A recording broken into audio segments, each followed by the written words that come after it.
Assalamualaikum warahmatullahi wabarakatuh. Alhamdulillah wa bihi nasta'in. Asyhadu an la ilaha illallah wahdahu la syarika lah wa asyhadu anna Muhammadan abduhu wa rasuluh. Wa nusalli wa nusallim ala hadzal nabiyil karim Sayyidil Mursalin wa ala alihi wa sahbihi ajma'in. Amma ba'd. Ayyuhal mu'minun, ittaqullah. Usikum wa iyaya bitaqwallah. Faqad fazal muttaqun. Muslimin dan muslimat, mudah-mudahan dirahmati Allah Subhanahu wa ta'ala. Di dalam sebuah hadis An Ibn al-Musayyib radhiyallahu anhu,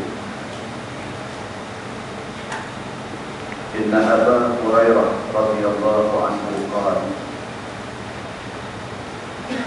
yaqulun Inna Aba Hurairah qad akthar wallahu al-maw'id wa yaqulun ma balul muhajirin wal ansar la yatahaddathuna mithla ahadithi wa sa'ukhbirukum an dhalik inna ikhwani minal ansar kana yashghaluhum amalu arabihim wa inna ikhwani minal muhajirin kana yashghaluhum as-saffu bil aswaq wa kuntu alzamu Rasulullah sallallahu alaihi wasallam ala mithli batni fa ashhadu idza ghabu wa ahfadhu idza nasu. ولقد قال رسول الله صلى الله عليه وسلم يوما أيكم يبسط الثوب فيأخذ من حديث هذا ثم يجمعه إلى صدره فإنه لم ينسى شيئا سمعه. فبسطت بردة علي حتى فرغ من حديثي ثم جمعتها إلى صدري فما نسيت بعد ذلك اليوم شيئا حدثني به ولولا آيتان أنزلهما الله في كتابه ما حدثت شيئا أبدا. إن الذين يكتمون ما أنزلنا من البينات والهدى من بعد ما بيناه للناس في الكتاب أولئك يلعنهم الله ويلعنهم اللاعنون إلا الذين تابوا وأصلحوا وبينوا فأولئك أتوب عليهم وأنا التواب الرحيم أو كما قال في صحيح رواية Imam Muslim. Daripada Ibn al-Musayyib radhiyallahu anhu, kata dia, sesungguhnya Abu Hurairah radhiyallahu anhu ada kata Abu Hurairah yaqulun inna Abu Hurairah qad akthar. Abu Hurairah kata ramai orang bertakwa hati kat dia. Orang ramai tu kata macam mana Abu Hurairah ni boleh riwayat hadis banyak ni. Dan Abu Hurairah meriwayatkan hadis hampir 5,400 hadis. Hampir Sedangkan dia masuk Islam tahun 73. Maknanya dia dan dengan Nabi 3 tahun saja. Macam mana 3 tahun saja dan duduk dengan Nabi, tiba-tiba boleh riwayat hadis begitu banyak pada orang lain semua. 5,374 hadis dia riwayat. Jadi bukan sahaja orientalis barat hari ini itu hantar dia. Di kalangan sahabat Nabi dulu, di kalangan tabi'in, generasi selepas sahabat dulu dah bercakap benda ni. Dia mempertikaikan masa yang begitu suntuk. 3 tahun masuk Islam tahun 7 Hijrah, 3 tahun Nabi wafat. Tiba-tiba dia periwayatkan hadis paling banyak. Cakap-cakap orang ramai ini direspon oleh Abu Hurairah. Abu Hurairah ni tuan-tuan, nama asal dia Abdul Syams. Al-Syamsu maknanya matahari. Abdul Syams maksudnya hamba matahari. Ini nama dia sebelum masuk Islam. Dia bukan orang Mekah, dia bukan orang Madinah, dia orang Yaman. Dia berkampung di Yaman, nama Ad-Daus. Dia dipanggil dengan nama Abu Hurairah Ad-Dausi. Dia nama kampung dia. Dia daripada keluarga miskin. Abu Hurairah ni orang Yaman. Dia daripada keluarga miskin, kecil-kecil, pak dah mati.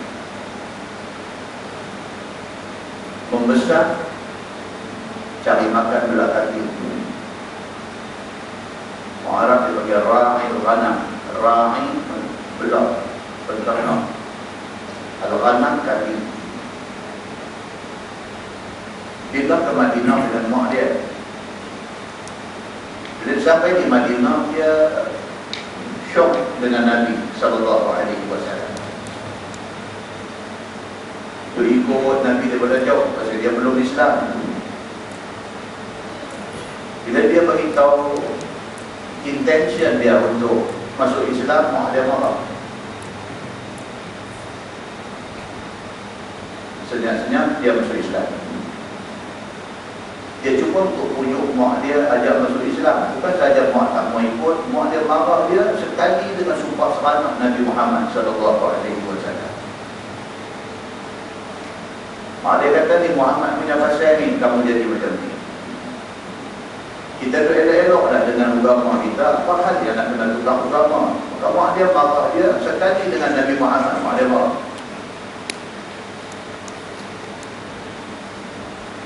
Dia nak masuk Islam, dia pergi di Masjid Nabawi. Kebetulan masa itu Nabi tak ada, Nabi pergi perang Khaybar. Baik ni kalau kita pergi Umrah, kita pergi Mekah, pergi Madinah, kalau package kita tu boleh lajak sikit lagi, kita tengok dia kata Khaybar ni dekat Madinah. Dulu di situ terhimpunnya segala suku Yahudi, Khaybar. Nabi keluar daripada Madinah pergi ke Khaybar kerana nak perang dengan Yahudi. Masa tu dia pergi di Masjid Nabawi, dia cari Nabi, dia nak masuk Islam. Nabi tak ada, dia tunggu di masjid sampai Nabi balik. Nabi balik daripada perang Khaybar, Nabi Islamkan dia. Nabi bagi nama dekat dia daripada nama Abdul Syams, hamba matahari. Nabi kata dah, mula pada hari ini nama Abdul Rahman.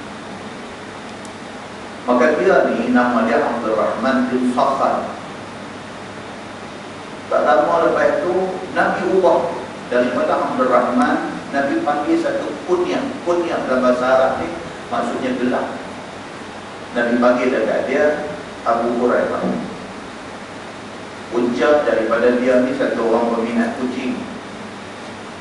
Sehingga kan di Masjid Nabawi itu jadi tempat kucing berhimpun. Dia lebih makan. Satu hari dia jumpa Nabi, Nabi dengar bunyi kucing. Nabi tanya mana dengar bunyi kucing? Kucing tu dalam lengan baju dia.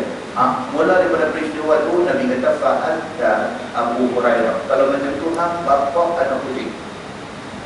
Dan Abu Hurairah kata, tidak ada gelaran yang lebih aku suka melainkan inilah gelaran dia, Abu Hurairah. Dan sampai hari ini, kalau kita sebut dekat kita orang Islam ni, nama Abdul Rahman bin Sakhar, tak ramai yang mengenai. Tapi bila sebut Abu Hurairah, orang kenal. Itu gelaran Nabi bagi, dan itu gelaran yang dia paling suka.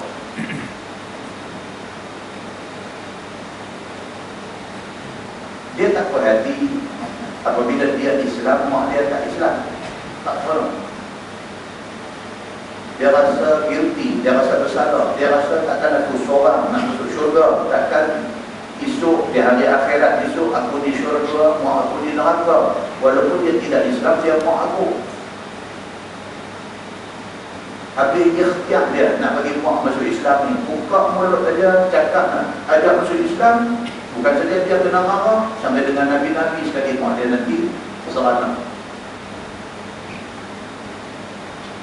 Dia menangis pergi jumpa Nabi SAW.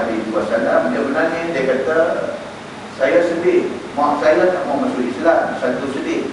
Yang kedua, dia sumpah serana Tuhan sekali. Saya lagi sedih. Dia kata, ya Rasulullah, tolonglah doa. Saya nak tengok mak saya masuk Islam.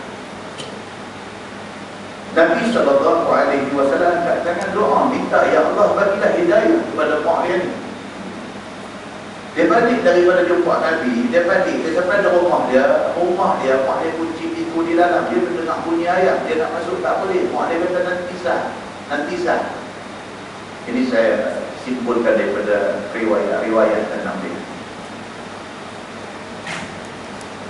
Mak dia kata nanti sah. Bila mak dia buka pintu, dia masuk, mak dia terus mengucap asyhadu an la ilaha illallah wa asyhadu anna Muhammadar Rasulullah. Terkejut dia ni. Lari balik daripada rumah ni, lari balik dia dekat Nabi. Dia kata, ya Rasulullah, dia kata, Allah sudah makbulkan doa Tuhan. Tadi cerita dia masuk Islam pada tahun 7 Hijrah.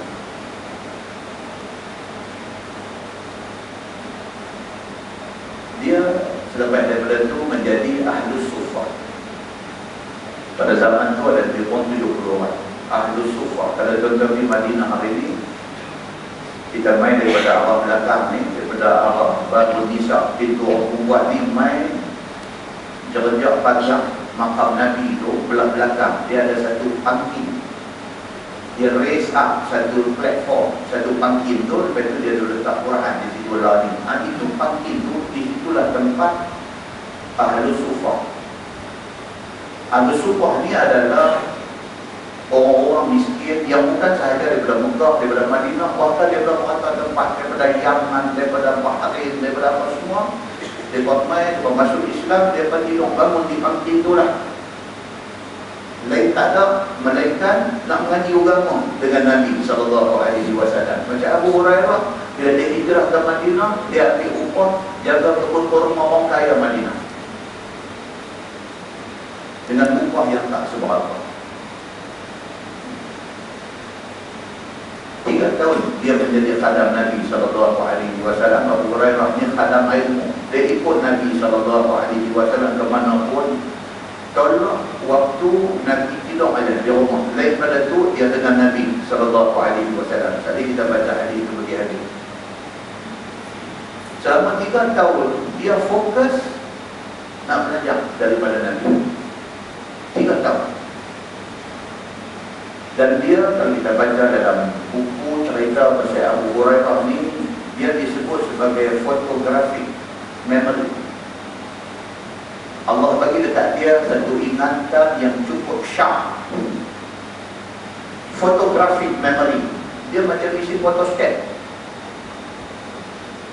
Sekali lalu dia dapat lah. Kalau 2 muka surat, 2 muka surat dia dapat. Allah bagi ke dia kelebihan itu.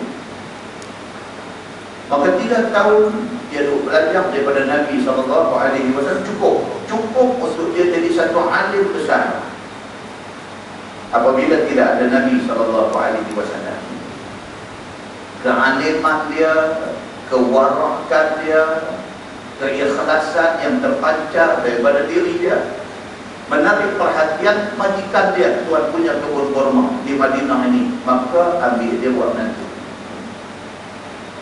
Maka dia bermula daripada situ, dia jadi menantu orang kaya. Walaupun dia sudah jadi orang kaya, dia bunyi macam sinetron Indonesia. Pengusaha penjaga tempe menjadi pengusaha tempe. Daripada duduk jual tempe, tengok buka kelang tempe, lebih kurang macam tu.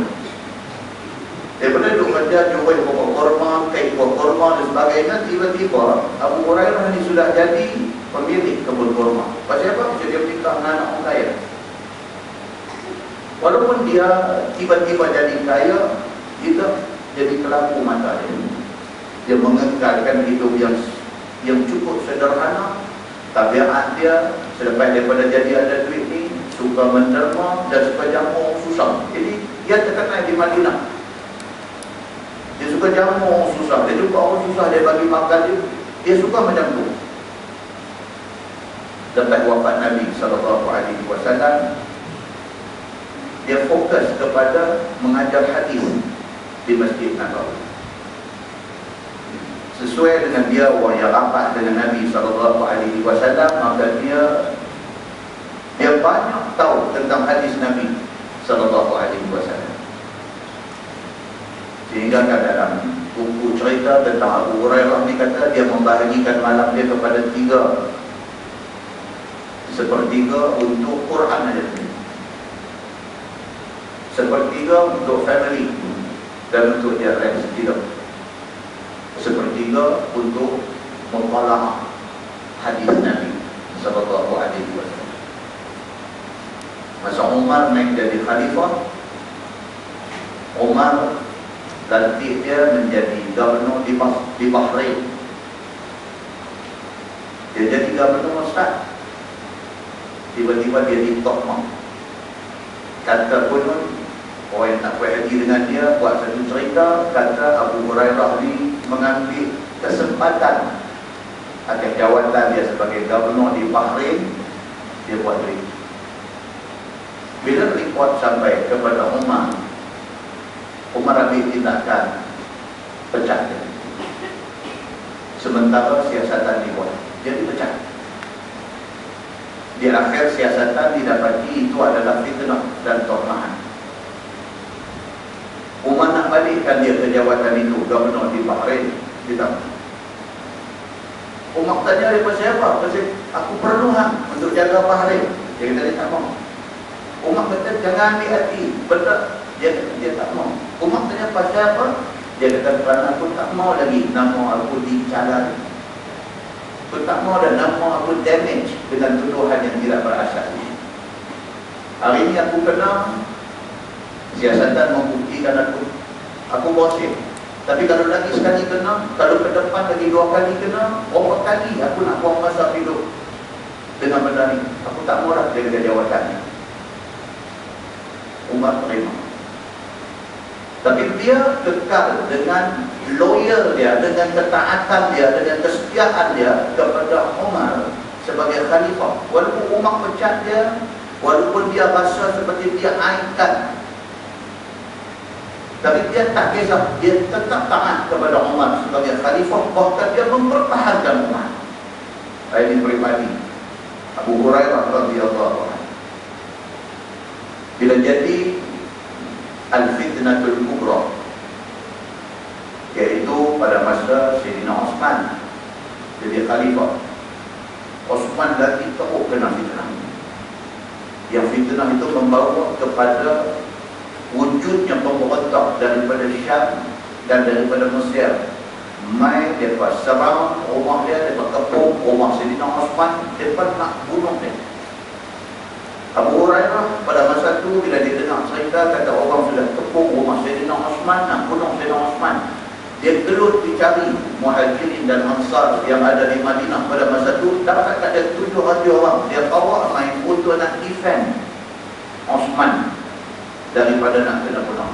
Tapi Osman, macam kita baca dalam hadis, Osman daripada tingkat atas rumah dia menolak tawaran mereka nak defend dia. Dia kata biar dia menghadapi benda ni. Dan akhirnya Osman terbunuh.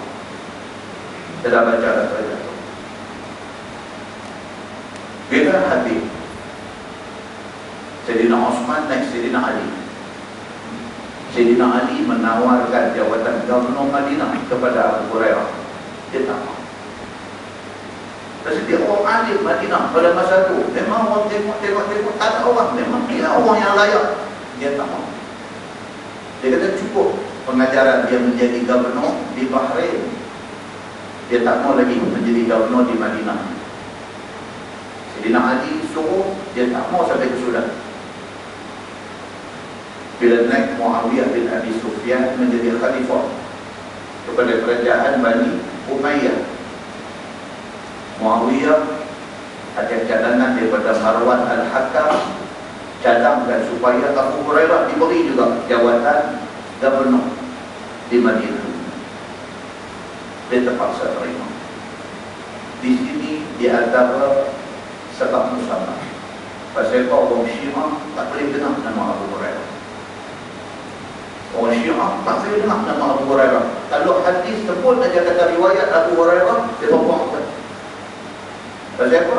Pasal Syiah mentafsirkan perkara yang berlaku itu sebagai Abu Hurairah tidak sokong Ali.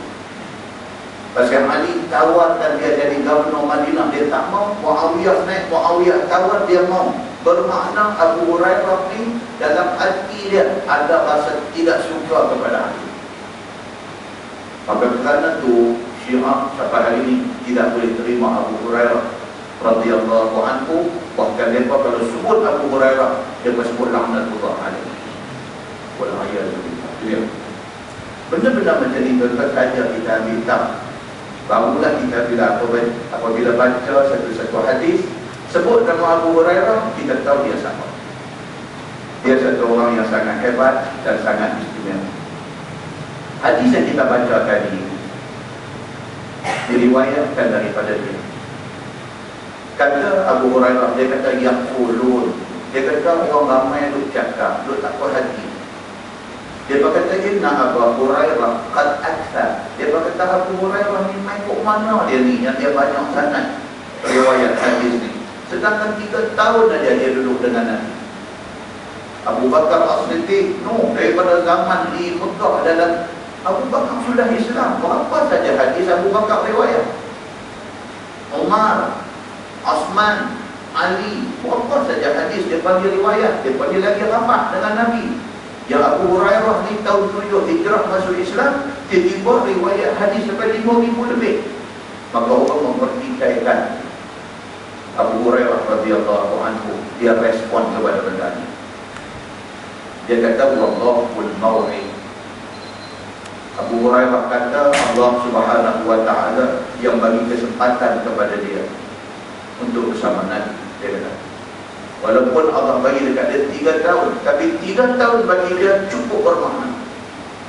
Dan kita pun kadang-kadang kita ada kawan sampai 20 tahun. Berbanding dengan satu kawan, kawan setahun, tapi kawan setahun ni kita tak boleh lupa kebaikan dia. Nampak tak? 20 tahun lama pada masa tidak ada pada kualiti persahabatan itu tidak ada. Tapi ada orang kawan setahun dengan kita sangat berkualiti setahun itu. Sama macam kita jadi ibu bapa, dia rumah 24 jam kita duduk dengan anak kita, tapi anak letak kita Quran itu. Berbanding dengan satu kawan kita, dia cukup busy, cukup sibuk. Ada masa sejam 2 jam dia dengan anak dia rumah, tapi dia ada Quran dekat anak dia. Maka 2 jam yang berkualiti itu lebih baik daripada 20 jam, 24 jam yang tak ada kualiti. Abu Hurairah radhiyallahu anhu, dia 3 tahun saja dengan Nabi, tapi 3 tahun itu dimanfaatkan sebaik-baiknya. Bila orang duduk rumah dia, duduk kata macam-macam, macam tak percaya ke dia, dia kata macam tu, dia kata wallahul maw'id. Dia kata Allah Subhanahu wa taala yang bagi kesempatan kepada aku untuk bersama Nabi sallallahu alaihi wasallam. Wa yaqulun, dan kata orang ramai, ma balul muhajirin wal ansar la yatahaddatsuna mithla ahadithi. Orang-orang muhajirin, orang-orang ansar, orang punya lama masa ada dengan Nabi, tak ada pula riwayat hadis sebanyak yang diriwayat oleh Abu Hurairah. Ini kata orang ramai. Dia berkompare, dia berbanding. Dia 3 tahun punya banyak riwayat hadis. Ni yang muhajirin, Abu Bakar, Umar, Osman, ini semua muhajirin daripada zaman di Mekah lagi duduk dengan Nabi. Tak banyak pula riwayat macam dia ni. Orang Ansar, orang Madinah, daripada Nabi sampai Madinah 10 tahun Nabi duduk di Madinah, tak banyak periwayat dengan dia, sedangkan dia 3 tahun saja. Itu cakap-cakap orang. Abu Hurairah kata, "Sa'ukhbirukum an dzalik." Abu Hurairah kata, "Okey, aku nak respon kepada tokohan orang ini. Aku nak beritahu dekat mereka yang berkata kat aku ni, inna ikhwani minal ansar kana yashghaluhum amalu aradihim." Abu Hurairah kata, orang Ansar masuk orang Madinah. Orang-orang Madinah ni anak jati Madinah, orang yang memang kelahiran Madinah ni, yashghaluhum amalu aradihim. Mereka ni sibuk dengan hal pertanian mereka, hal yang melibatkan tanah bedah, tanah sawah mereka, tanah kebun mereka. Mereka sibuk. Pasal mereka orang Ansar, mereka orang Madinah. Mereka memang tanah tu mereka punya. Jadi mereka ada banyak tanah. Bila mereka ada banyak tanah, mereka banyak mengusahakan tanah. Mereka banyak kebun kurma. Mereka sibuk. Yashghaluhum, maksudnya masyghul. Mereka ini sibukkan dengan hal menjaga kebun kurma mereka. Wa inna ikhwani minal muhajirin, manakala saudara-saudara kita daripada kalangan muhajirin, orang Mekah yang main ke Madinah ni, kana yashghaluhum as-safqu bil aswaq. Mereka ni sibuk dengan bisnes.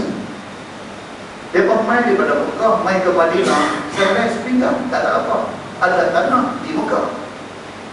Mereka main bawa apa yang boleh bawa saja, bawa kain baju lebih kurang, bawa harta dalam bentuk emas dan sebagainya lebih kurang, banyak tu aja. Jadi banyak mereka bawa tu, emas apa yang mereka bawa, duit ringgit yang mereka bawa lebih kurang daripada Mekah tu, digunakan sebagai modal untuk nak buat bisnes di Madinah. Pasal ini Madinah tempat baru, mereka nak kena cari makan, mereka nak kena cari rezeki untuk hidup.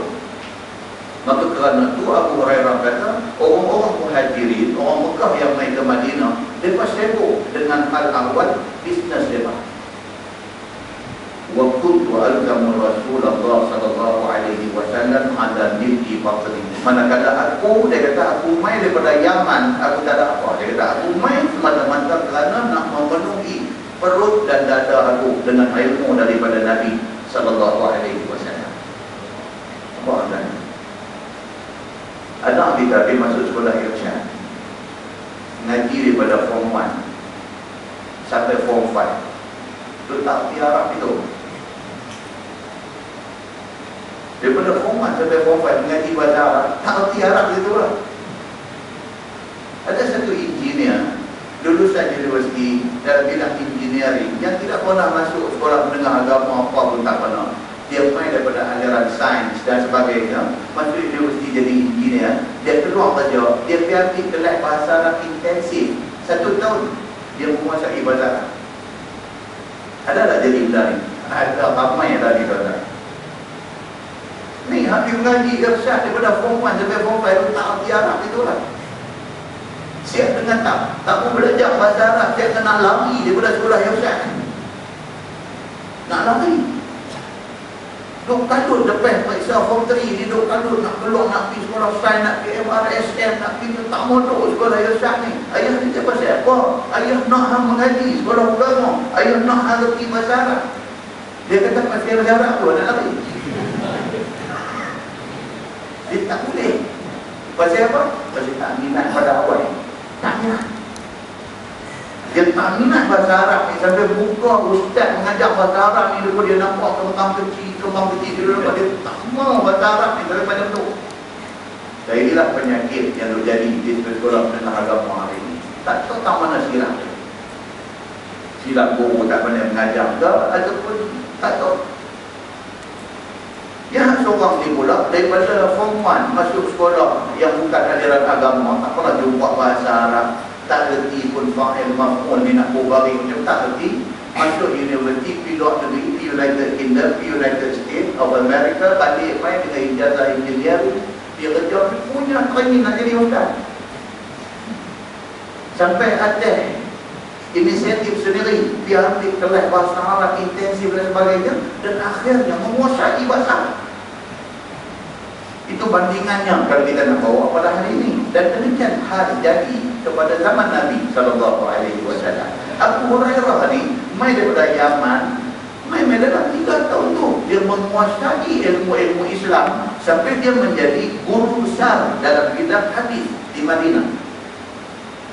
Tidak bermakna Sayyidina Abu Bakar, Sayyidina Umar apa semua tak boleh dah, bukan kerana tu. Alasan Abu Bakar, Umar, Osman ini tidak mau meriwayatkan hadis, kita dah baca di Masjid Fahim itu. Kita dah baca lah. Sayyidina Osman ni sampai anak dia kata dekat dia.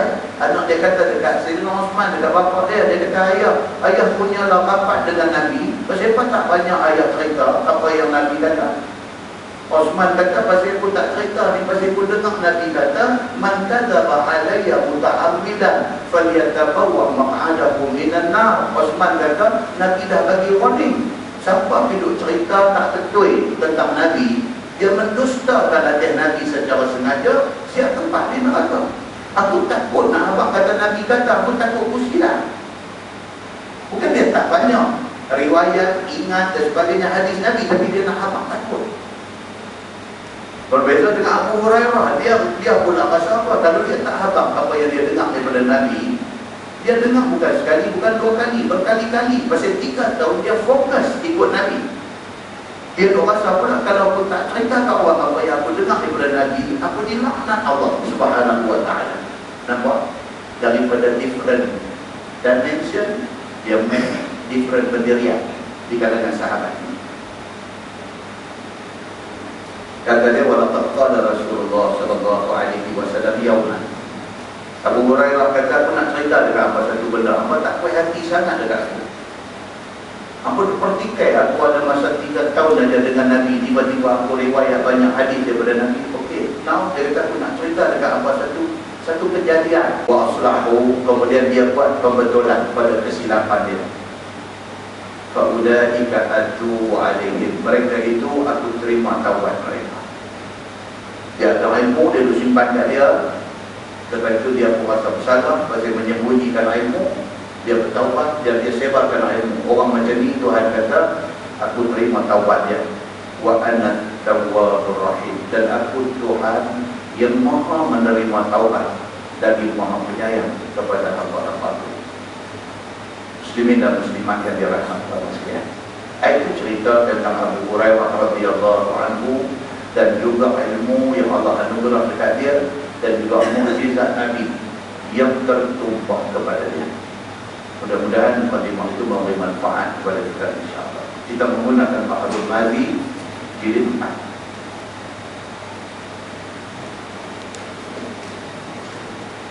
Muka surat 67. Jadi 4 muka surat 67, bab ma jaa fi sajdah fi iqra bismi rabbikal ladzi khalaq wa idza as-samaa'u insyaqqat. Itu bab yang datang pada menyatakan sajdah pada firman Allah Subhanahu wa taala, wasjud waqtarib, di dalam surah Iqra bismi rabbikal ladzi khalaq. Dan firman Allah, wa idza quri'a 'alaihimul Qur'an la yasjudun, di dalam surah idza as-samaa'u insyaqqat. Ini dia cerita dekat kita tentang ada dalam Quran yang kita ada baca ni, dia ada ayat-ayat yang dipanggil ayat sajdah. Ayat sajdah. Yang kita tahu ayat sajdah ni aku baca pagi Jumaat itu saja. Dia panggil alif lam tanzil. Ya. Dalam Quran ada 15 tempat ayat sajdah. Dan sebelum kita baca, kita kena tahu yang kata sujud sajdah ni apa. Yang kata sujud sajdah ni apa. Sujud sajdah ni bukanlah bermaksud sujud pada mana-mana ayat yang sebut perkataan sajdah. Bukan. Bukan kata bila saya jumpa saja perkataan sajadah ataupun yasjudu atau terus sujud, bukan. Sebaliknya yang dikatakan sujud sajdah ini adalah sujud pada ayat-ayat tertentu yang Nabi SAW sujud apabila membacanya. Dia bukan kata semata-mata jumpa perkataan sujud kita disuruh sujud, dah. Dia cuma ada 15 tempat saja dalam Quran yang apabila jumpa ayat tu kita disunatkan sujud. Pasal apa? Pasal Nabi semasa hayat dia Bila dia baca ayat tu dia sujud. Maka kerana itu kita disunatkan sujud. Ada sebab tuan-tuan, Islam ini adalah agama petunjuk Allah, bukan agama mereka-mereka. Itu sebab kita Islam, kita tak ada mereka. Tak boleh. Kita mengaji pandai sampai PhD pun dalam bidang agama, kita tidak diberi lesen untuk nak menokok tambah agama. Tak boleh. Semakin kita mengaji, kita hendaklah jadi satu orang yang semakin tak berani nak reka agama ni. Maka sujud sajadah itu ialah sujud di 15 tempat. Pasal apa? Pasal 15 tempat ini tempat yang Nabi sujud semasa Nabi hidup dulu. Apa dia 15 tempat itu? Satu, surah Al-A'raf ayat 206. Ini saja tuan-tuan balik semok tadi. Dan tak ada semok pun sebab dalam Quran Osmani, dalam Rasam Osmani dia tanda, dia buka dia underline bawah tu, underline itu tempat sajadah. Bila jumpa ayat-ayat tu, kita disunatkan Quran ambil letak tepi dan kita buat sujud tilawah ataupun sujud sajadah. Begitu. Yang kedua, surah Ar-Ra'd. Surah Ar-Ra'd ayat 15. Yang ketiga, surah An-Nahl ayat 50. Yang keempat, surah Al-Isra ayat 109. Yang kelima, surah Maryam ayat 58. Yang keenam, surah Al-Hajj ayat 18. Surah Al-Hajj ini spesial pasal dia ada dua tempat sujud dalam surah Al-Hajj. Dan yang ketujuh, surah Al-Hajj juga ayat 77. Yang ke-8, surah Al-Furqan ayat 60. Yang ke-9, surah An-Naml, surah semut, surah An-Naml ayat 26. Yang ke-10, surah As-Sajdah yang untuk baca bagi jemaah tu, ayat 15. Yang ke-11, surah Shad ayat 24. Yang ke-12, surah Fussilat ayat 38. Yang ke-13, surah An-Najm, surah Bintang ayat 62. Yang ke-14, surah Al-Insyiqaq ayat 21. Dan yang ke-15, surah Al-Alaq, Iqra bismi rabbikal ladzi khalaq ayat 14. Ini sahaja 15 ayat yang apabila kita baca, bila sampai tambah bahagian ayat tu, disunatkan kita sujud. Dan sujud sajadah ini sebelum kita baca detail dia. Apa hukum sujud apabila kita sampai di ayat itu? Apa hukum sujud tu? Dua pendapat. Dalam hal agama ni selalu kita akan jumpa perbezaan pendapat. Pendapat yang pertama, pendapat jumhur. Jumhur maknanya majority. Jumhur ulama yang terdiri daripada Imam Malik, mazhab Maliki, Imam Syafi'i, mazhab Syafi'i, dan Imam Ahmad bin Hanbal, mazhab Hanbali. Mereka tiga-tiga sepakat mengatakan sujud ketika jumpa ayat sajdah itu sunat, tak wajib. Maknanya apa? Kalau baca ayat tu tak sujud, tak salah. Kata imam jadi imam sembahyang Isya, dia baca surah Al-Alaq, Iqra bismi rabbikal ladzi khalaq, dia baca sampai last sekali, wasjud waqtarib. Itu ayat sajdah. Dan imam tak mau sujud, dia rukuk biasa saja. Boleh tak boleh? Boleh, tidak salah. Pasal apa? Pasal sujud apabila jumpa ayat sajdah itu sunat, bukan wajib. Tapi Imam Abu Hanifah, Imam mazhab Hanafi, dia kata wajib. Sebab kalau mazhab Hanafi, kalau kita di Penang, masyarakat India Muslim di Penang, dia pun jumpa ayat sajdah lepas sujud. Kadang-kadang dia tak sujud tu berdosa.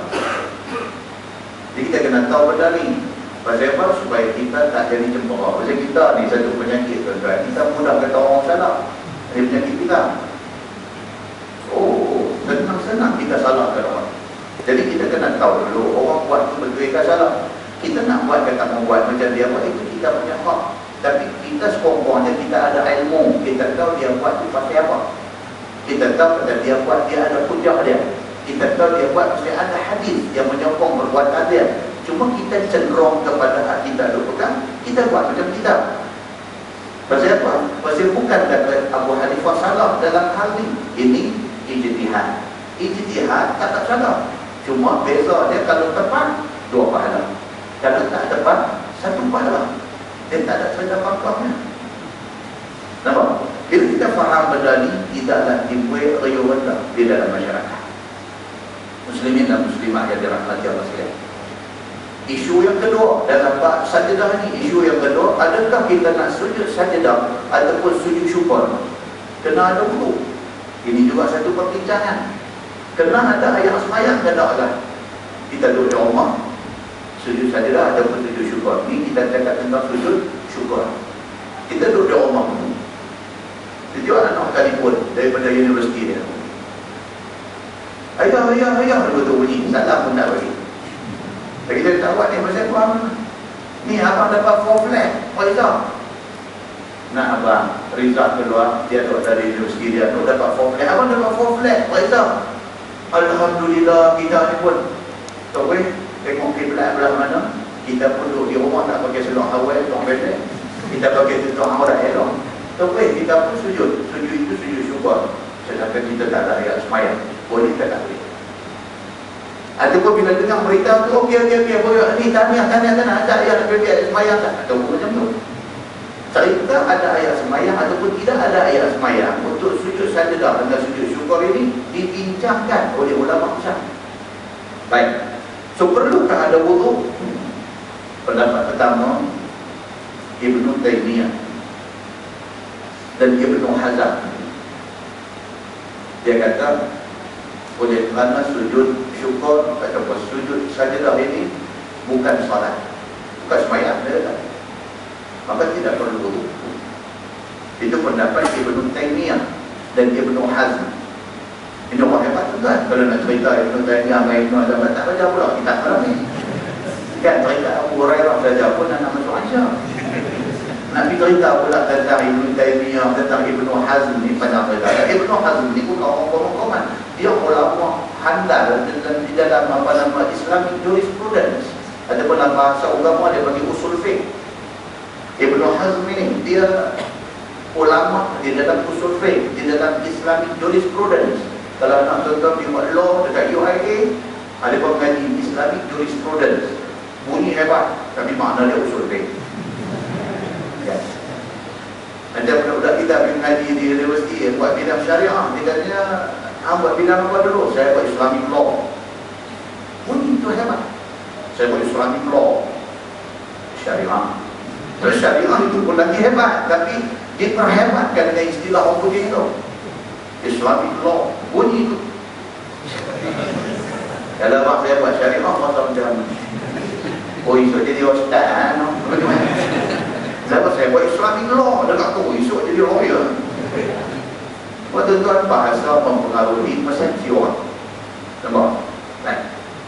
Ibnu Hazm ini orang hebat. Dia bukan sahaja alim di dalam usul fiqh, bahkan Ibnu Hazm dia ada satu orang yang alim di dalam apa? Comparative law, dalam comparative religion. Apa? Undang-undang perbandingan, perbandingan agama. Dia alim. Dia boleh bercakap bukan sahaja tentang hal ehwal Islam, bahkan dia boleh compare. Benda tu fingertips bagi dia. Kalau orang nak cerita tentang konsep Jesus di dalam Kristian dengan Isa di dalam Islam, dia boleh cerita benda tu sampai orang puas dengar tentang benda tu. Hebatnya Ibnu Hazm ini. Dalam pada tanpa cerita tu, cerita juga yang kata Ibnu Hazm ini. Dan dia dengan Ibnu Taimiyah sepakat mengatakan sujud syukur, sujud tilawah tidak perlu kepada wudu kerana bukan semayang. Dan dia tidak tertakluk kepada masa tahrim, pasal dia bukan semayang. Kita kalau semayang dia ada masa tahrim. Bila masa tahrim dia selepas subuh, lepas habis waktu subuh, sementara nak mai waktu duha, itu time itu dia panggil waktu tahrim, tak boleh semayang kecuali ketika ada di Mekah. Kalau Mekah itu stabil dengan hadis Nabi. Nabi kata di Mekah ini tidak ada waktu haram semayang. Semayanglah bila pun boleh. Tapi belum daripada Mekah, dia ada masa dia. Lepas waktu subuh, selagi tak masuk duha, tak boleh. Apa-apa sembahyang tidak boleh buat, kerana Nabi kata itu masa berada di antara dua tanduk syaitan. Lagi satu bilang masa tahrim bilang waktu rentak. Ulama membahaskan benda ni. Ulama ambil satu jangka masa, satu period masa selamat. Dia kata 20 minutes before Zuhur. Lagi nak masuk waktu Zuhur lagi 20 minit. Ada ulama kata 15 minit, ada kata 10 minit. Saya ambil selamat 20 minit. 20 minit sebelum Zuhur itu waktu tahrim. Tidak boleh sembahyang pada masa tu. Apa-apa sembahyang tidak boleh buat. Pasal apa? Pasal itu waktu api neraka tengah menggelegak. Nabi kata. Dan Nabi satu bilang sampai asam. Sampai asam nak masuk maghrib. Itu waktu tahrim. Kecuali sembahyang-sembahyang tertentu. Sembahyang tertentu ni apa dia? Yang dibenarkan pada waktu tahrim. Sembahyang tahiyatul masjid. Kita pergi masjid time tu, kita boleh sembahyang. Sembahyang yang bersebab. Sembahyang pasal apa? Jenazah. Ada jenazah lepas asam, lepas sembahyang asam kita sembahyang jenazah. Itu ada sembahyang yang dikecualikan boleh buat pada waktu tahrim. Perbincangan agama tentang benda-benda ini sangat detail. Ibnu Taimiyah dengan Ibnu Hazm, dia kata apa? Dia kata sujud syukur atau sujud tilawah bukan sembahyang, maka dia tak ada sembahyang pun boleh buat. Bahkan dia kata tidak tertakluk kepada waktu tahrim, waktu haram sembahyang tak tertakluk. Tetapi kata Ibnu Taimiyah dan Ibnu Hazm, tetapi dia kata apa? Kalau dipatuhi adab-adab sembahyang itu lebih baik. Maksudnya apa? Biar sembahyang dalam keadaan menutup aurat dan sujud mengarah ke kiblat. Kalau buat macam tu, kata dia itu lebih baik. Muslimin dan muslimat yang dirahmati Allah sekalian, cara nak buat sujud sajadah, sujud tilawah ataupun sujud syukur, cara dia pula macam mana? Ni sebelum kita baca supaya kita tahu benda ni dulu. Dia ada dua. Satu ketika tengah sembahyang, satu di luar sembahyang. Waktu tengah sembahyang, contohnya macam mana? Sembahyang subuh bagi jemaah. Imam baca Alif Lam Tanzil, baca surah Sajdah. Bila naikkan ayat sujud dalam sembahyang, kita buat macam mana? Yang pertama, kata jumhur ulama yang terdiri daripada Imam Malik, Imam Syafi'i dan Imam Ahmad bin Hanbal dan sebahagian daripada ulama-ulama besar mazhab Hanafi. Dia berkata cara nak sujud dia, kalau kita dalam sembahyang, ucapkan takbir untuk nak sujud. Bagi jemaah, bila mainkan ayat sajadah nak sujud. Nak sujud tu jumhur kata ucapkan takbir. Maksudnya nak turun sujud tu sebut Allahu Akbar. Sebut Allahu Akbar. Dan lepas sujud sekali tu bangkit terus, sambung balik rakaat yang pertama juga lagi.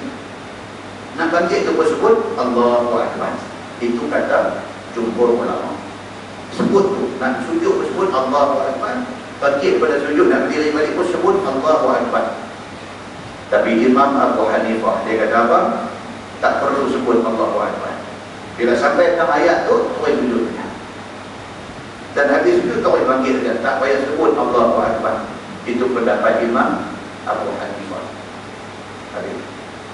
Kalau luang semayang, itu dalam semayang kita biasa buat. Kalau kita biasa semayang, jemaah di masjid, imam baca Alif Lam Tanzil, surah Sajdah, kita biasa buat. Kalau di luang semayang, di luang semayang benda ini berlaku kepada dua orang. Yang pertama, kepada orang yang baca ayat sajadah yang disunatkan sujud. Dan yang kedua, orang tak baca tapi dengar. Dua-dua orang ini disunatkan sujud. Orang tak baca ataupun disunatkan sujud, ada dengar pun sunat sujud. Kita ada baca surah sajadah, bini duduk lipat kain sebelah. Bila main tak sajadah, kita sujud, dia pun kain sujud juga. Itu orang yang disunatkan sujud sajadah, orang baca dan orang yang dengar. Dalam hal di luar sembahyang ini, pendapat pertama pendapat Syekh Muhammad bin Saleh Al-Utsaimin, ulama besar. Dia dah mati 13 tahun dah. Syekh Utsaimin sampai hari ini, kalau di Saudi, di Mekah Mekah di Madinah, dan kepada orang-orang yang berminat dengan aliran Mekah Madinah ni, aliran sunnah ni, pendapat Syekh Utsaimin ni memang selalu digunakan. Syekh Utsaimin ni ulama besar di Saudi. Dia di keturunan Bani Tamim. Bani Tamim, kan, cerita hadis akhir zaman, sebelum mai Imam Mahdi akan mai satu pemuda Bani Tamim. Dia akan menyerahkan bendera panji-panji kepada Imam Mahdi, kan? Itu daripada Bani Tamim. Dia ni Syekh Muhammad Saleh Al-Utsaimin ini dia daripada keturunan itu, daripada Bani Tamim. Bani Tamim, kalau Tamim itu hijab kan? Jadi dia lupa confuse pula. Ni kata ni hijab ni apa ni? Hijab ni ada zaman Nabi, ada itu lain, itu toyu cerita lain. Ini Bani Tamim. Umur 14 sudah hafaz Quran. Yang kata Syekh Muhammad Saleh Al-Utsaimin ni umur 14 sudah tamam komplit satu Quran sudah hafaz. Tapi dah meninggal sudah. Tapi nama ditinggalkan di Mekah Madinah, nama dia sangat masyhur. Dia kata apa? Kalau di luar salat, bila kita baca jumpa ayat sajadah, ucapkan takbir Allahu Akbar dan sujud sekali. Bangkit tidak payah takbir, nak sujud saja takbir. Bangkit tak payah takbir, dan begitulah selesai. Yang dikatakan sujud tilawah kalau kita tak duduk dalam sembahyang. Tapi Dr. Wahbah Zuhaili, hari Umai Malaysia, itu Dr. Wahbah Zuhaili, dia profesor di dalam usul fiqh, di dalam Islamic Jurisprudence. Ini Dr. Wahbah Zuhaili. Ada lagi lagi. Dia kalau anak-anak tuan-tuan pergi mengaji di Al-Azhar, pergi mengaji di mana-mana universiti di Middle East, ataupun mengaji di fakulti Islam di universiti tempatan kita, di UM, di UK, di mana yang ada fakulti Islam, teks dia ni, teks tentang usul fiqh Dr. Wahbah Zuhaili akan menjadi teks wajib mesti belajar. Alim besar dia ni. Yang main Malaysia itu buat hebat. Habis segala tutup yang ada di Malaysia ni, cium tangan dia lagi. Dia hebat, dia memang sangat berilmu. Dia bermazhab Syafi'i. Dia ada tulis buku yang dibagi Al-Fiqhul Islami.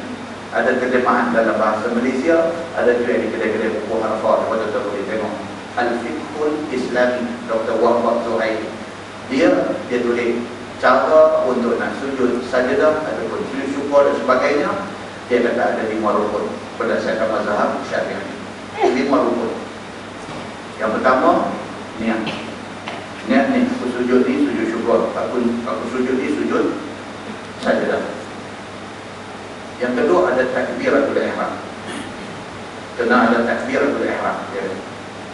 Yang ketiga sujud satu kali. Yang keempat, lepas sujud tu bangkit duduk antara dua sujud. Dan yang kelima bagi salam.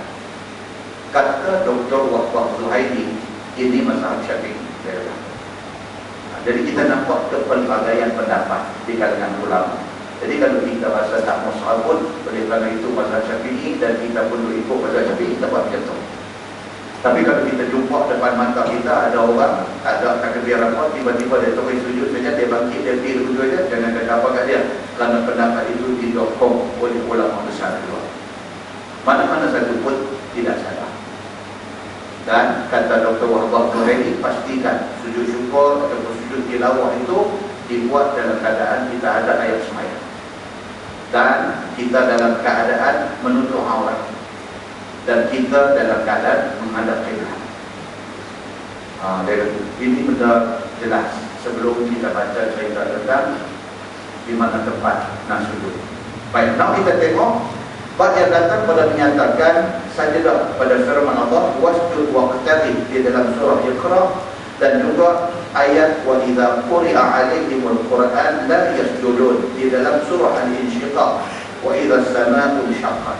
Ketahuilah saudaraku, telah datang hadis yang dikeluarkan oleh Imam At-Tirmizi, akan hadis yang menunjukkan ada sujud tilawah di dalam surah Iqra itu. Ada hadis yang kata kalau kita baca Iqra sekalipun, satu surah pendek aja, Iqra, kita baca Iqra itu, kita disunahkan bila sampai tak ayat Nabi dia, wasjud waqtari, sunat sujud. Pasal apa? Pasal ada hadis kata Nabi sujud. Baik, nak kita baca hadis dia. Dia kata hadisnya an Abi Hurairah radhiyallahu anhu qala sajadna ma'a Rasulillah sallallahu alaihi wasallam fi Iqra bismi rabbikal ladzi khalaq wa idza as-samaa'u inshaqqat. Diriwayatkan daripada Abu Hurairah radhiyallahu anhu, kata dia telah sujud kami serta dengan Nabi sallallahu alaihi wasallam pada surah Iqra bismi rabbikal ladzi khalaq. Abu Hurairah kata apa? Kami sembahyang dengan Nabi. Bila sampai dalam ayat akhir surah Iqra, Nabi sujud. Maka kami pun sujud. Itu hadisnya. Baik, kata At-Tirmizi, hadis Abu Hurairah ini hadis yang hasan dan sahih. Hadis sahih. Masalah sujud tilawah di dalam surah Iqra dan surah Idza as-samaa'u inshaqqat itu apa hukumnya? Dan bincang dari segi hukum. Kata At-Tirmizi, dan bermula amal atas ini hadis di sisi kebanyakan ahlul ilmi, memikir mereka itu akan adanya sujud di dalam surah Idza as-samaa'u inshaqqat dan juga surah Iqra bismi rabbikal ladzi khalaq. Dan inilah jumlah daripada surah-surah yang mufassal. Quran itu dia selain daripada kita baca Quran ini, dia nak kena tahu dia sikit sebanyak tentang dia punya ulumul Quran.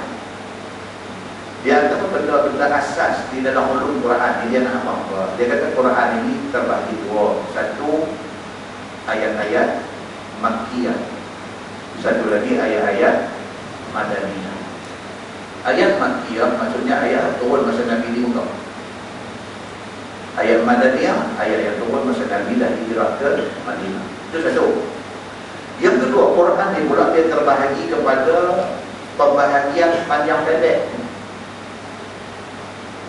Surah-surah panjang dan surah-surah pendek. Maka surah-surah panjang itu dipanggil, satunya dia kata surah At-Tiwal, dia berkaitan tawil. Bahasa Arab tawil maksudnya panjang. Dan ada orang Melayu bagi nama anak tawil. Anak-anak dia pun nama tawil. Tawil mana dia panjang. Padahal anak tu pendek aja. Tapi dia panggil tawil pasal apa? Dia kata pasal keluar-keluar main nampak pendek sangat, sebut tawil. Mudah-mudahan dia semakin panjang. Kan? Oh, kita Melayu kira orang tak tahu makna dia bukti apa-apa. Kan? Lebih dahsyat pada tu. Ada tawil tak dahsyat. Dahsyat pada tu. Ada nama anak apa? Azri. Azri. Bukan Azri. Azri dengan ain. Azri maksudnya kesakitan. Azri, kesakitan. Uzur, kita ada buat uzur tu. Bukan nama Azri. Azri, so bila pergi Mekah, imigresen nak jawab pasport, dia kata Azri. Dia kata hantar balik. Dia kata hang sakit ke? Dia kata hati arah. Apa ni? Azri. Dia kata. Dia biar pasal dia menjadi susah. Kami teruk daripada tu. Kali teruk daripada tu pun nama anak Nur Zina. Itu lagi kawan. Ada lagi kawan. Jadi aku nama tu projek-projek buku, lagi banyak buku tu ada. Tanya-tanya abang dengan bawa yang berarti bahasa Arab. Supaya dia pasal apa bila kita silap kok mana besok dia nak ubah tak dia dah. Habis kan dia buku isi kot tu. Elias apa? Sehat pula pun. Azri, Elias sehat. Tapi imigrasi apa? Dia kata sakit tak sehat. Dia kata dia mata Allah pula jadi itu. Kan? Jadi surah-surah ni dia bagi kepada dua. Satu surah panjang dan satu dia bagi surah pendek. Dalam kalangan surah panjang ni pula dia bagi lagi. Satu dia bagi surah At-Tiwal, surah panjang betul. Di antaranya apa dia? Al-Baqarah. Panjang betul. Al-Baqarah ada berapa ayat? 286 ayat. 286 ayat. Dan kita tak pernah perlu dibenari. Pasal macam semalam kuliah di tadi, salam temusukan. Kita kata apa? Ada satu orang pergi interview, kita baca. Syekh yang interview di Bulir tu buat tahu, dia tanya pula yang main interview ni. Dia kata dekat di Sekupang tu ada gambar apa? Dia tanya soalan macam tu. Yang budak ni duk mengapai rupa negara, duk mengapai macam ni, kita tanya di Sekupang.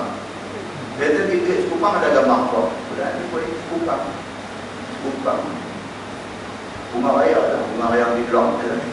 Marah dia tak tahu gambar di Sekupang pun nak marah buat Gelang. Tak ada itu dia kerja nak kira di Sekupang. Kan? Tapi nak apa kata kita benar-benar menjadi kita take for granted. Mana kita tahu gambar apa, nak apa gambar apa, ada di duit apa. Macam tu lah kalau orang tanya surah Al-Baqarah ada berapa ayat? Bagi mulut tu padahal tak tahu pun. Tapi itu teknik benar-benar sekolah lama. Jadi Al-Baqarah ini 286 ayat. Tak apa tu. Kalau orang tanya Al-Fatihah ada berapa ayat, pun buat umi atau kau tak.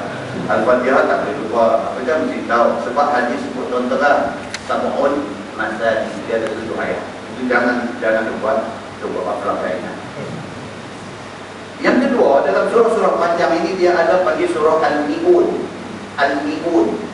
Dan bahasa Arab seratih dia panggil Mi'ah. Mi'ah maksudnya seratih. Mi'ah. Mi'un maksudnya surah yang mengandungi lebih daripada 100 ayat. Dia panggil Mi'un.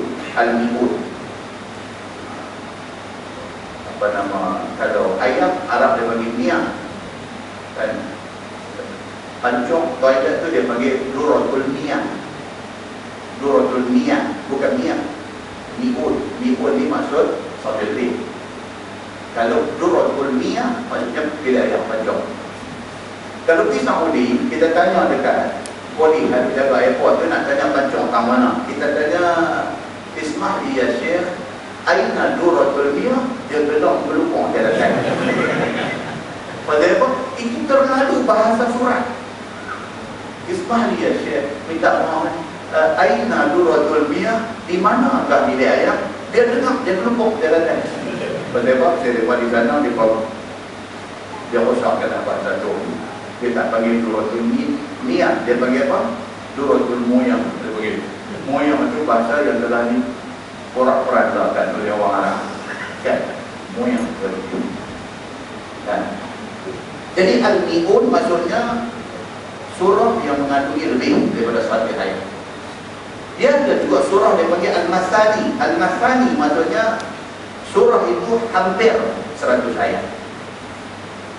Contohnya surah Al-Hijr 99 ayat. Nah, dia panggil surah Al-Masani. Ada surah dia panggil Al-Mufassal. Ini yang kita jumpa tadi. Al-Mufassal dalam kitab. Al-Mufassal ni maksudnya apa? Kalau dalam bahasa Arab Al-Mufassal maksudnya divided. Tapi maksud dia di sini ialah surah pendek-pendek. Al-Mufassal.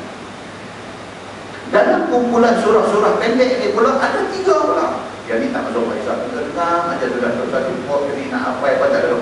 Ini tak akan ditanya pun dalam interview. Surah Al-Mufassal, surah pendek ini pula dia bagi 3 pula. Satu, surah pendek panjang. Surah pendek tapi panjang juga. Itu maksudnya. Contohnya boleh surah Imam kita baca tadi, surah Ar-Rahman. Surah Ar-Rahman ini masuk dalam surah Mufassal, surah pendek. Tetapi surah Ar-Rahman ini panjang. Pasal apa? Pasal surah Ar-Rahman ada berapa ayat? 78 ayat. Jadi pendek-pendek pun panjang juga. Maka dia dipanggil surah pendek panjang. Dia ada lagi satu surah pendek medium. Pendek ini pembahagian dalam ilmu Quran. Pendek medium. Pendek medium ini contohnya surah apa?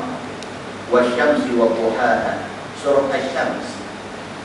Dia nak kata pendek sangat dah, nak kata panjang dah. Dia ada berapa ayat? 15 ayat aja. Wasyamsi wa duhaha. Dia duduk dalam kumpulan surah Mufassal, surah pendek sederhana, pendek medium.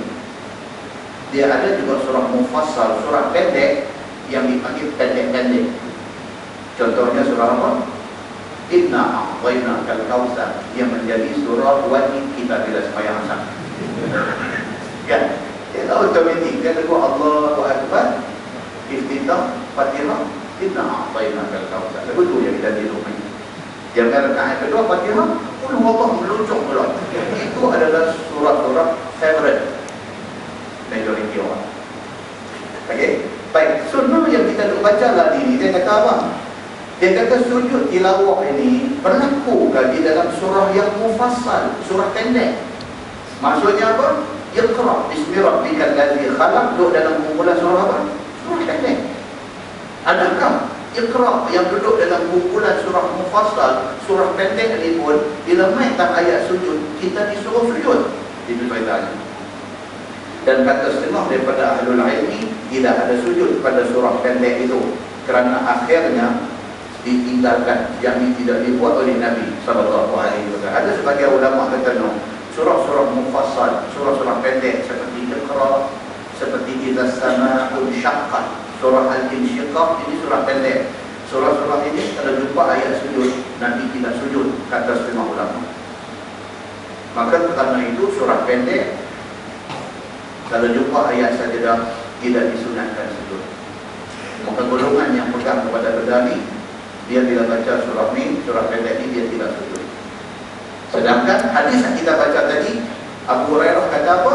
Nabi SAW bila baca Iqra bismi rabbikal ladzi khalaq, Nabi sujud. Ada ulama kata tak disunatkan sujud pada surah pendek. Di situ nampak ada pertempuran pendapat. Tadi dia akan cerita penyelesaiannya.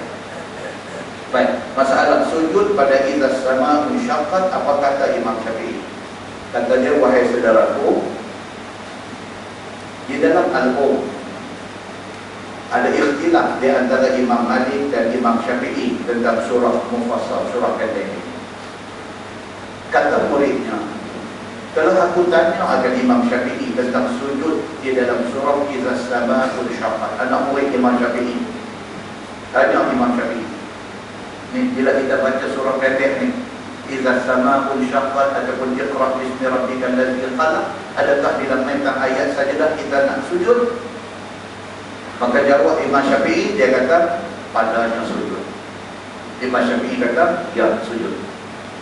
Tapi surah pendek kau Imam, dia kata ya, walaupun surah pendek kata Imam Syafi'i sujud.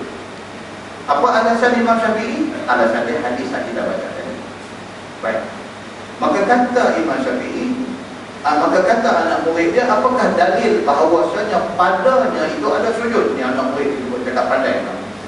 Imam Syafi'i dah kata ada sujud. Dia pun tanya pula dalil dia apa tuan Imam? Jawab orang tua ni tak ada pandai dengan, tapi memandai. Kita awak apa kata juga, dia tanya balik, dia kata ada hadis. Nampak tu macam dia very knowledgeable, dia nak tahu pun detail, which is very good, bagus. Tapi kadang-kadang tersasul pula yang pandai, tersasul. Kita kata ni ada dalam Quran ni, dia tanya apa dia? Quran tu sahih tak? Ada, dia tu tersasul. Dia tu bila tanya hadis ni sahih, kalau hadis ni sahih tak? Main tentang Quran pun dia tanya sahih tak? Quran tanya sahih kata, oh sorry, tersasul. Pasal perempuan pandai. Kan? Jadi Imam Syafi'i ini dia tak beritahu dekat anak murid dia. Bila anak murid dia kata bila baca Iqra nak sujud, kata tak, dia kata sujud. Anak murid bagi soalan tambahan. Anak murid dia kata apa dalil dia kalau baca Iqra nak kena sujud? Maka dijawab oleh Imam Syafi'i dengan beberapa hadis yang tersebut di dalam Al-Um. Imam Syafi'i jawab, hadis di antaranya kita baca tadi. Jawab dulu masalah mereka sujud di dalam surah yang mufassal itu, apa dalilnya? Ya saudaraku, telah dikatakan dahulu kali bahawasanya surah Idza as-samaa'u syaqqat dan surah Iqra itu setengah daripada surah yang mufassal, yakni surah-surah yang pendek. Kata Imam Nawawi di dalam syarah Muslim. Maka mengambil hujah dengan hadis itu oleh Imam Malik rahimahullahu ta'ala dan mereka yang muwafaqah dengan dia bahawasanya tiada sujud di dalam surah-surah yang mufassal. Imam Malik, no, dia kata tak ada sujud. Dan bahawasanya sujud di dalam surah An-Najm dan surah Idza Samaa'u Syaqqat dan Iqra' bismi rabbikal ladzi khalaq itu kata Imam Malik ada hadis, tetapi hadis itu sudah dimansukhkan. Itu alasan Imam Malik. Betul, hadis yang bawa baca itu betul, tetapi berdasarkan ilmu yang ada dekat Imam Malik. Imam Malik itu imam hadis betul. Sampai hadis umur dia di Madinah, dan dia memang imam Madinah dan imam hadis. Nampak tuan, itu sebab kita tidak boleh memandang rendah ataupun mengecil-ngecilkan perbezaan pendapat. Sebab both parties, dua-dua pihak mempunyai hujah yang kuat. Imam Malik ni jauh lebih alim hadis daripada ada. Tapi dia berpendapat, dia kata hadis yang kata bila baca Iqra' sujud itu, hadis itu sudah dimansukhkan. Itu kata Imam Malik. Dimansukhkan dengan hadis yang tersebut di dalam masalah yang akan datang, iaitu masalah 192 yang akan datang. Hadis riwayat daripada Zaid bin Sabit. Hadis itu akan datang. Akan datang maksudnya apa? Supaya orang akan baca hadis itu. Tapi secara ringkasnya, hadis itu riwayat daripada Zaid bin Sabit. Siapa dia Zaid bin Sabit ni? Siapa dia?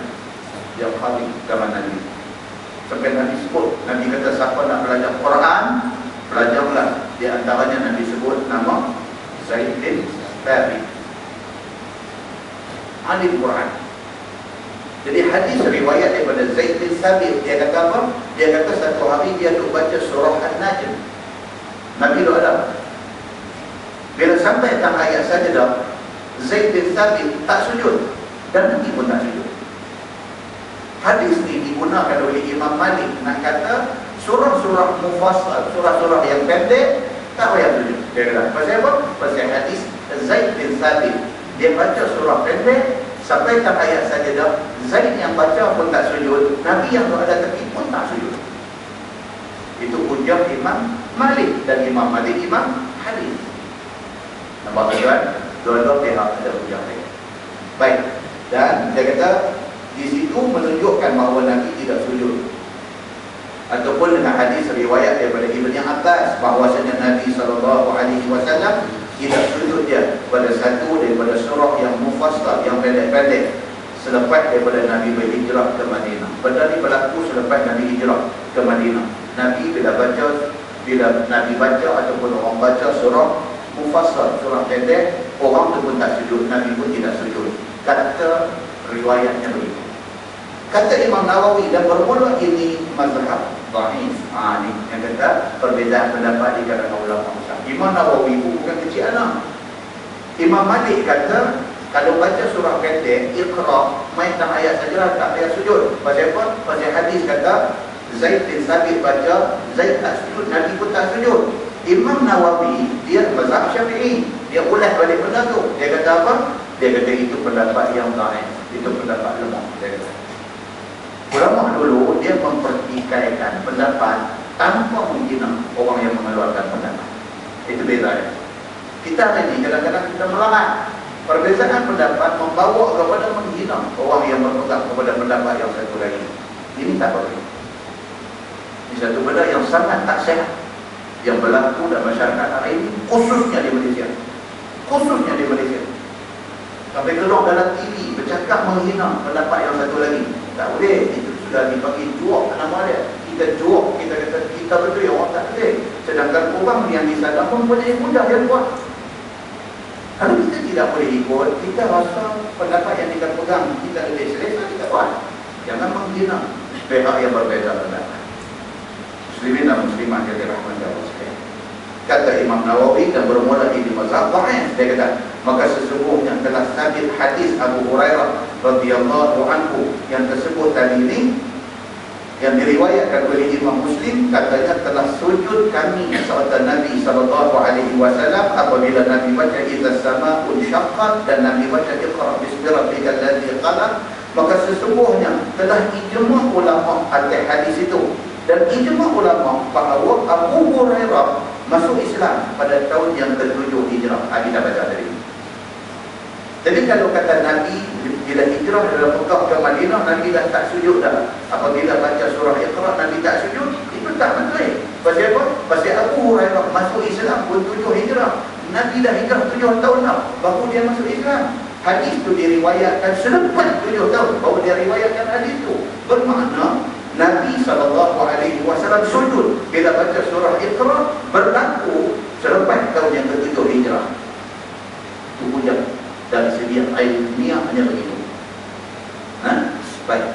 Maka menunjuklah ada sujud dia dalam surah Mufassal kemudian daripada hijrah Nabi SAW. Dan ada pun hadis Ibnu Abbas radhiyallahu anhu, maka iaitu banyak dari segi isnadnya. Ini perbincangan yang tinggi, kita dengar saja itu. Maka tiada sah mengambil hujah dengan hadis yang banyak itu. Dan ada pun hadis Zaid bin Thabit yang lagi akan datang, maka ditanggung akan dia akan menyatakan harus meninggalkan sujud dan bahawasanya sunat sujud bukannya wajib. Hadis akan datang kata Syekh ni baca Zaid bin Thabit baca Iqra bismi rabbikal ladzi khalaq, bila dia baca surah tu, dia baca surah Al-Insyiqaq, dia tak sujud dan juga Nabi pun tak sujud, bukan bermakna tak disuruh sujud, tetapi nak beritahu kata benda tu tak wajib. Nak sujud pun boleh, tak sujud pun boleh. Itu pendapat yang saya kata. Dan berhajat kepada ini takwil supaya muwafaqah di antaranya, yang di antara hadis Zaid bin Thabit dan di antara hadis Abu Hurairah radhiyallahu anhu, supaya tak jadi bergaduh bila dengar dua-dua hujah dan kita pun faham. Saya kata wallahu a'lam. Wallahu a'lam tu kitab ni dan saya pun wallahu a'lam. Gitu. Saya tajuk yang akan datang dengan bab fi salatin nabi. Cerita tentang bila baca surah An-Najm pun ada juga ayat sajdah, dan dia nak cerita kepada kita kata Nabi SAW sujud juga pada surah An-Najm itu. Dan lepas ni lagi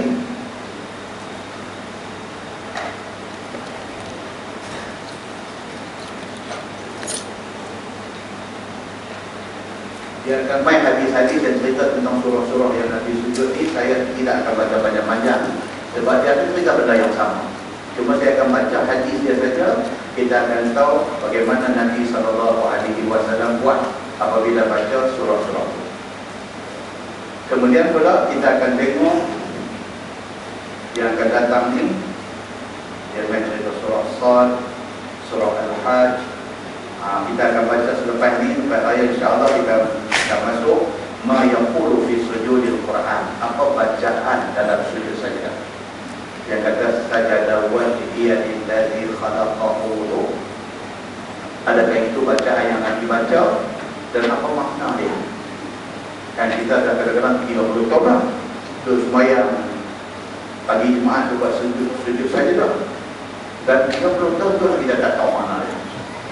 Tahu sajada wajhiya lillazi khalaqahu, apa makna tu? Subhana rabbiyal a'la kita tahu, Maha suci Tuhan yang Maha tinggi. Nanti tak kuat nanti tahu lagi. Ini yang sajada wajhiya lillazi khalaqahu, yang apa dia? Aku sujud kepada Tuhan yang mencipta wajah aku ini. Aku sujudkan sajada wajhi, aku sujudkan muka aku ini lillazi khalaqahu, kepada Tuhan yang mencipta muka ni. Muka yang bini kita kenal ni. Dia nak apa dari dulu. Muka kita ni bukan semua orang kenal, bini kita kenal. Kan? Muka kita ni bukan semua orang kenal. Ada orang jauh menyampung tengok muka ni, tapi bini kita tengok, oh dia kata inilah pujangan hati. Jadi muka kita ni kita letak jadi sebagai tanda sujud kepada Allah. Dan sujud saja kita sebut dalam sajada wajhiyah, aku sujudkan wajah aku ni lillazi khalaqahu, kepada Tuhan yang mencipta muka ni. Wa syaqqa sam'ahu wa basarahu, dan juga Tuhan yang membuka pendengaran dan penglihatan mata. Yang telinga kita hari ni boleh dengar. Orang bisik tahu kita tahu kata orang. Telinga dengar ni, siapa yang buka pendengaran ni? Allah yang buka. Allah bagi ni pendengaran ni, Allah bagi, dan dia boleh ambil balik at any time tanpa notice. Itu dia elok dan ketatnya. Ada tak jadi benar ni? Tuan pergi hospital, jumpa doktor ENT. Jumpa doktor ENT, dia boleh beritahu. Dia kata, saya pun tak tahu. Termasuk dengan tuan ni dah 130 awak. Dia kata, tak dengar. Dia kata, awak malam raya tembak mayang burung. Dia kata, tak pernah tembak, bahkan marah kalau orang tembak. Habis yang telinga pergi jadi tuli tiba-tiba ni pasal apa? Tak tahu. Saya bangkit pagi tadi, tak dengar apa. Allah sudah ambil balik pendengaran. Penglihatan pun semua dah tengok elok-elok ni. Tak nampak. Tahu punyung biji mata ni tak nampak. Dia start dengan nampak hutang tu. Nampak hutang semua orang tu. Bonyok biji mata, dia nampak sekat. Dia nampak pinggang naik ke atas yang bawah, dia tak nampak. Goncang-goncang kepala tengok, pinggang turun ke bawah pula nampak, dia tak nampak kepala. Tuan-tuan, ada jadi. Ini contoh aku buat ni, ada jadi. Pergi jumpa eye specialist, pergi jumpa ni abangnya pasal apa, dia cek, dia kata, setakat yang saya cek, okey, dia kata, tak ada masalah. Jadi awal ni mata saya jadi ketiga rosak ni. Tabur 2-3 kali belakang, cuma dia keluar balik gambar. Satu lagi dia lagu hilang, dia lagu dokumentasi, dia lagu macam. Doktor dia kata, jumpa hambang dengar di TV tu, dengar dia bunyi, duit, tak tahu pula duit, beli baru, apa dia? Dia kata TV. Manusia pun sopan. Duduk tak duduk mata. Kita setuju saja dalam benar yang kita kata. Sajada wajhiyadin dari khalaqah. Aku sujudkan muka ini kepada Tuhan yang menjadikan muka ini. Wa syaqqa sam'ahu wa basarahu. Dan juga kepada Tuhan yang membuka mata dan juga pendengaran telinga. Bihaulihi wa quwwatihi. Dengan daya upaya dan kekuatan yang ada pada Allah, maka Allah buka pendengaran kepada kita.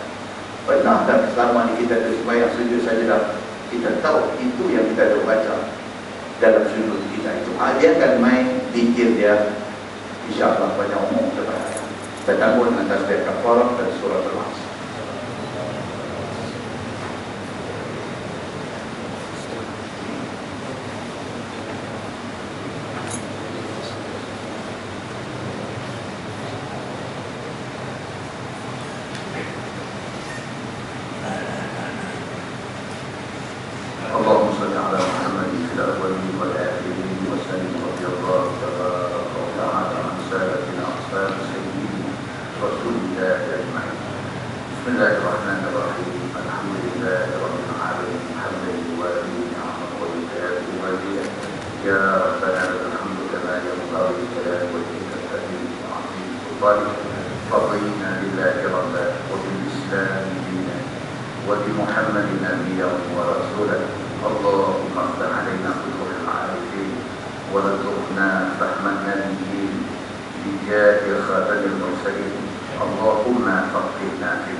اللهم اجعل جمعنا جمعا مرحوما وتفرقنا